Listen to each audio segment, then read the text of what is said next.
Now, India's macro fundamentals have held strong through 2024, and that has given us some solid footing, even with all the global uncertainty that's swirling around.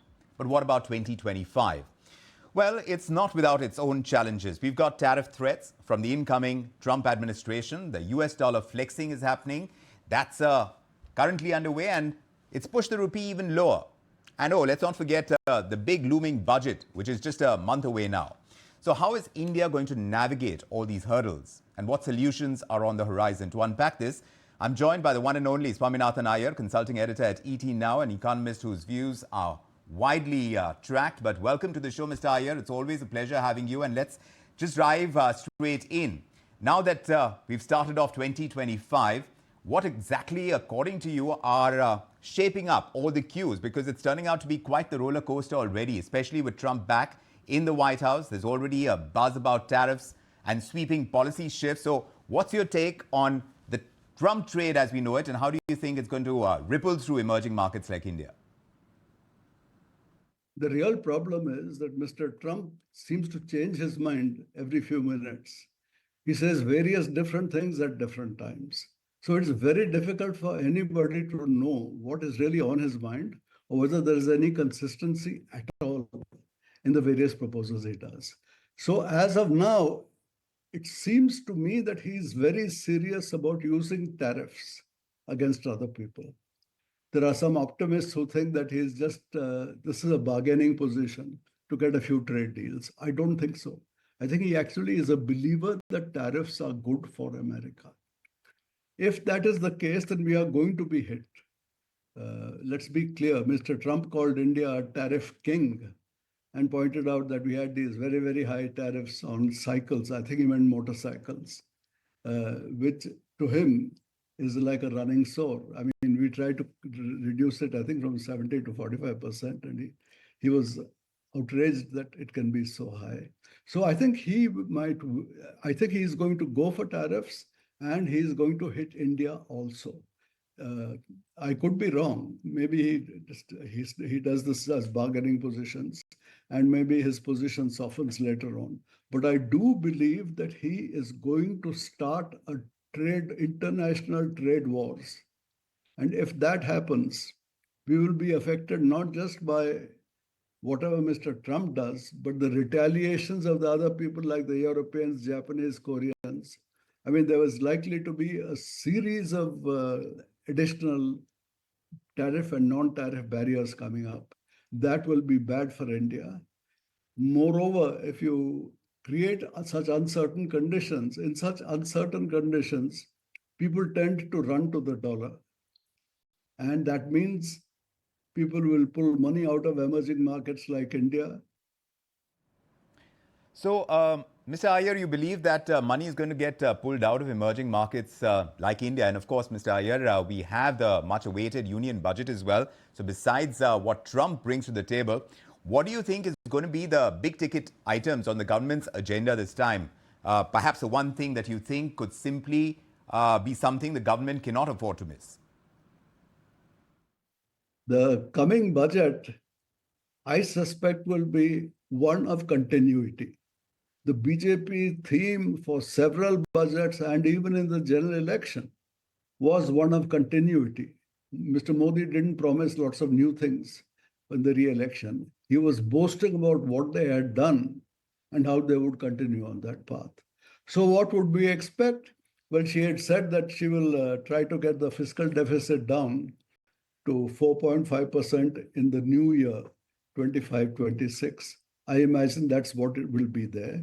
She has always been in favor of increasing capex, and I think she will once again go for a high capex, although things will not be very easy if she is reducing the fiscal deficit by that much. But I think the revenues are pretty buoyant, and she will be able to do it. I think there is a demand for extending PLI to more sectors. I suspect she may give in to that, although I think it's a bad thing. I think there are already too many sectors affected by it. Beyond that, I expect continuity in most things. She may put some additional duties where it will help some of the ancillary producers. in part of the Make of the India thing, or of the Indian companies in the value chains for mobile phones and so on. But I would expect basically a budget of continuity. Yesterday's policies, day before yesterday's policies, they are good policies, they are delivering results. So we will continue on this path. That, I think, is what we will see. So I'm hearing the word continuity, and that's going to be an important piece. But what about the Indian rupee? We can't take our eyes off the Indian currency. It's been having a bit of a moment lately, hasn't it? I mean, a sharp one-day tumble, but yes, it's still holding its own compared to peers. Where do you see it heading from here? And do you think the RBI may perhaps step in just to steady the currency ship? In my opinion, the RBI is not doing that much. Beyond the point, in fact, the RBI, I think, will not be able to control the markets because now there is a big offshore market in Singapore, and we would not want to try intervening everywhere.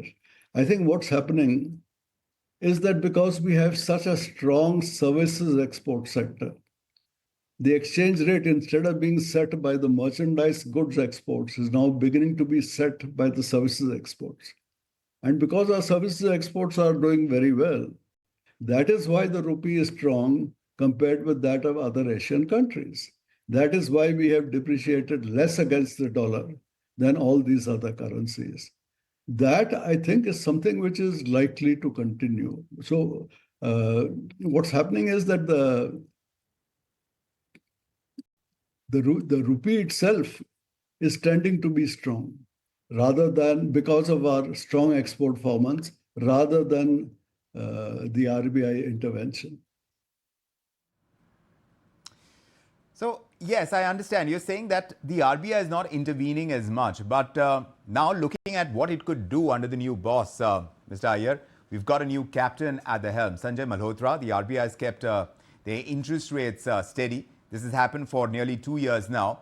And they're juggling inflation and growth. Do you think Governor Malhotra may shake things up a little and have a fresh approach to things? At this point of time, I would say there is no reason for him to change policies, but some very alarming things could happen during the year, in which case he might have to take action. At this point of time, inflation is just not under control. I mean, we are supposed to be in a 2 to 6% band, and inflation is constantly crossing 6%. Food inflation a couple of months ago was as high as almost 10%.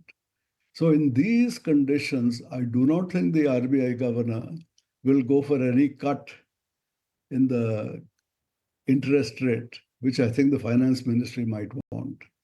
I think the RBI governor will say that conditions are still basically inflationary.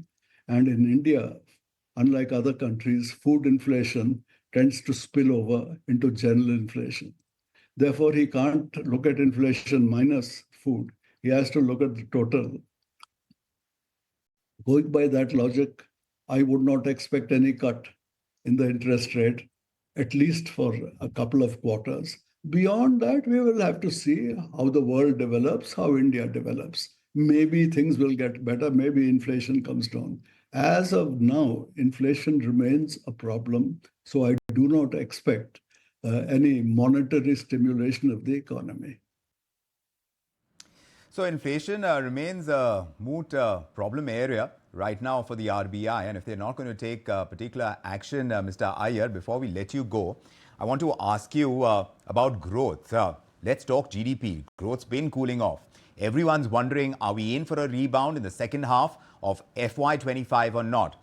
You tell us, what's your crystal ball telling you? As for the current financial year, I would expect that having fallen to 5.4, there will be some recovery, but not a full recovery.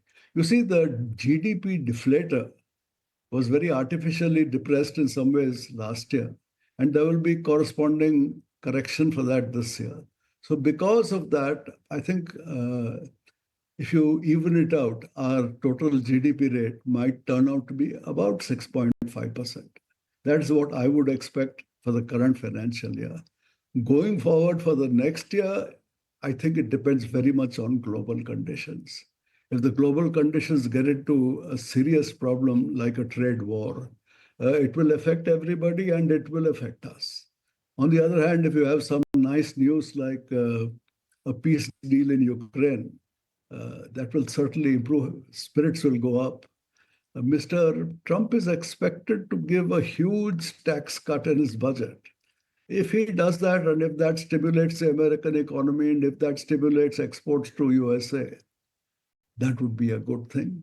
But on the other hand, he does not want to stimulate exports to the USA. He wants to stimulate them out of the USA. So it's very unclear in total policy terms what he wants. But I would say that, the situation is not a happy one. Well, there are challenges and opportunities, Mr. Aiyar. We can perhaps tackle this through a solid strategy.